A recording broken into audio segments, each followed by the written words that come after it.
Well, good morning, everyone. Today we're going to do something a little different. I've been getting amazing. I'm talking amazing feedback from these videos. Sometimes the comments, sometimes I'll get 5-6 emails a day, sometimes even more. But the feedback has been phenomenal. And over the last few months, we've been getting a lot of questions. So today, instead of doing market analysis, I figured I would take the time to thank all of you for giving me amazing support, growing our YouTube channel, growing our site, growing our business. But most importantly, I want to answer some questions.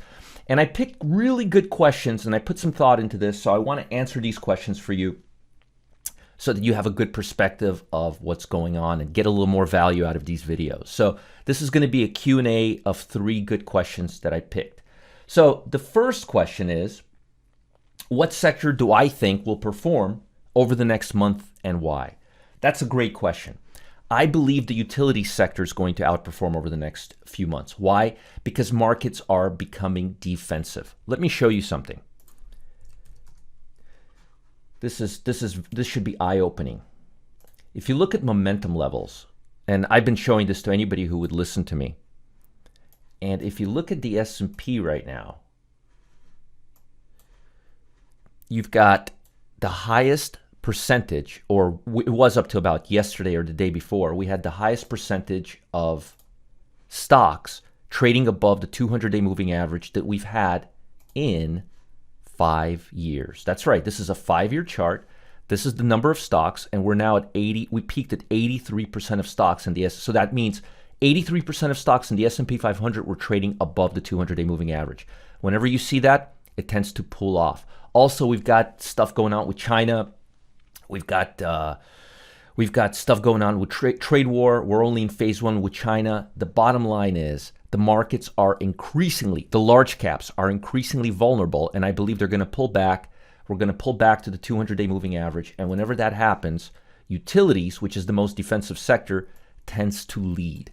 I don't think the next few months, I don't think the first quarter or the fourth quarter, with earnings being mixed, with a lot of volatility, with a lot of uncertainty, with the impeachment of Trump, with China, with Iran.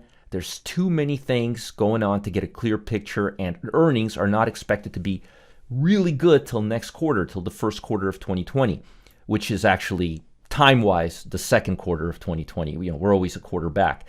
So I do like utilities. They are the strongest sector right now. They're outperforming the stock market, and it's a defensive sector. So for the next month or two, I would stay fairly defensive. Now, you don't have to trade utilities. There's other sectors like transports, material, but I do believe utilities is going to be the preferred sector till about March. I think March things will start shaking out. We'll know where we're at.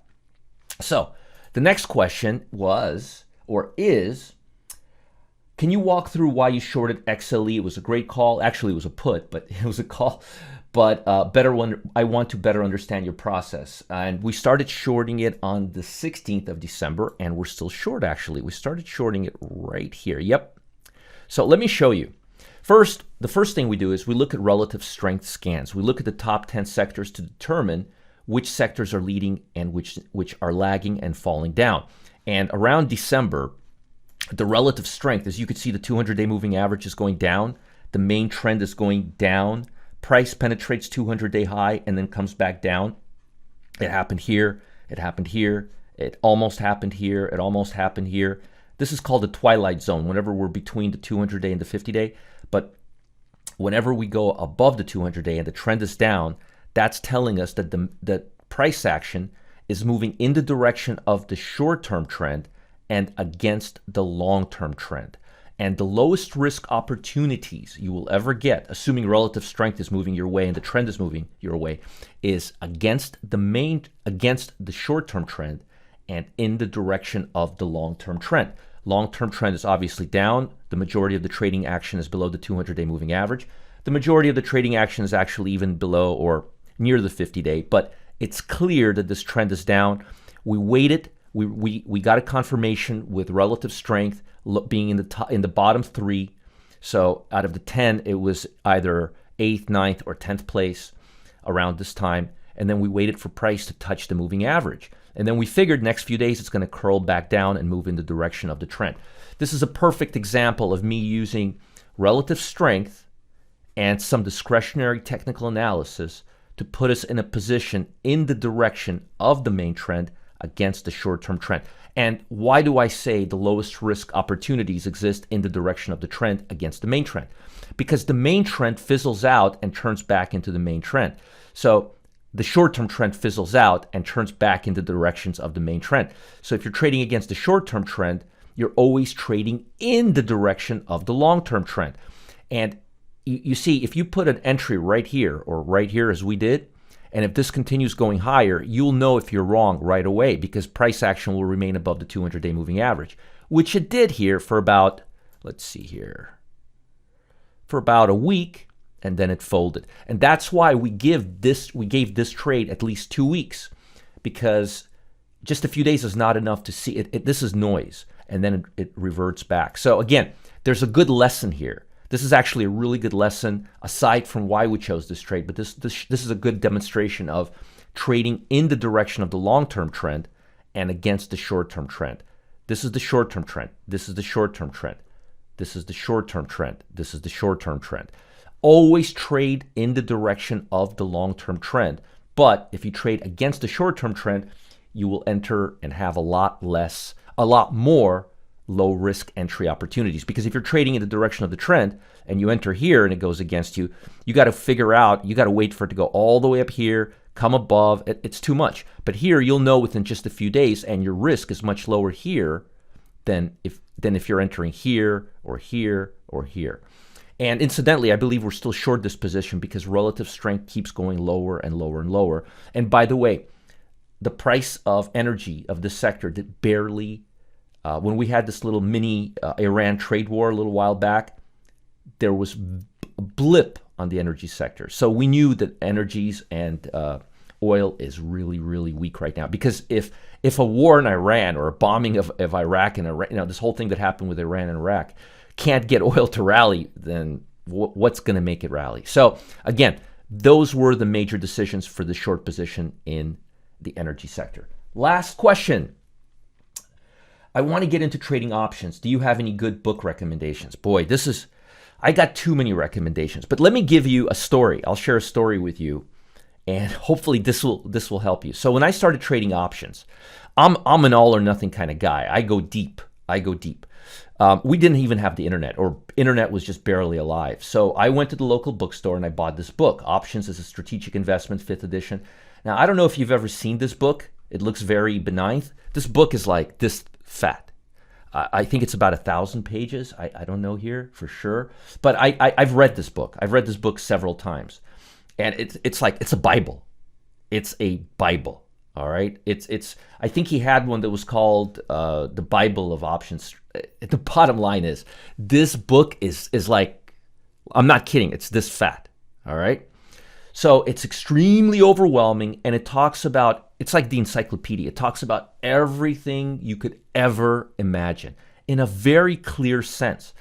The problem is, by the time you read this book, if you can get through it, you're totally like, you don't know what strategy you want to try. It doesn't give you direction. It exposes you to so much about options, but it doesn't give you a clear direction. So you end up walking away after reading this book thinking, all right, now I know everything about options, but what do I actually do? So let me give you a better recommendation, all right? Again, I don't remember exactly how many pages it is, but the book is this fat. It's a great book. It's something I highly recommend you read if you have a month in jail or are going up to the mountains for a month and you want to kill a month, or you want to just try to fall asleep. It's a good book. And all jokes aside, it's an amazing book, but it's really technical. It's got a lot of strategies. And God bless Larry McMillan. He's an amazing teacher, but he's very, very technical. The guy who wrote this book, he's a legend. He's one of the greatest option traders, analysts of all time. Look him up. He's amazing. The guy is amazing. But boy, oh boy, this book is something else. So what I recommend for most traders, and I actually have this book, and I pulled it out a few times. It's a simple book. It's like simple, like 150 page. It's like this fat. It's got all the general stuff you need to know. You don't need to get into anxiety reading this book. It's not going to make options complicated. It's going to make it really, really simple. And it's a great book to just kind of peruse once in a while if you want to learn something quick. Here's what I'm going to tell you about options. All right. I'm going to tell you this. I've told this I'm not going to get into this long story, but I'll explain to you. The best way to learn options is to follow them and actually look at how they trade. And also, all of these books, I'm going to tell you right off the top of ignore what they say about implied volatility. It's very complex, and they make it look like if you have a pricing model, you can buy underpriced options and you can sell overpriced options. And yes, in theory, all of that works fine. The problem is the markets are too quick to assimilate value. So what happens is options that are really cheap are there because they're not planning on going anywhere. They have no volatility. And if they're expensive, that means they're in play. For example, Amazon, Nvidia, Microsoft, Apple, they are always extremely overpriced. So everything you learn about implied volatility and how to save money by buying options that are undervalued and how to sell options that are overvalued, it's great education, but in reality, it just doesn't work anymore. Maybe it worked in 1982, but I'm going to tell you right now, if you want to buy an underpriced option, it's like buying an underpriced stock. It's a good deal, but you're going to hold that stock maybe 2, 3, 5, 6 years. So if an option is undervalued, that means no one's interested in it. And if no one's interested in it, that means you have to assume you know something that no one else does.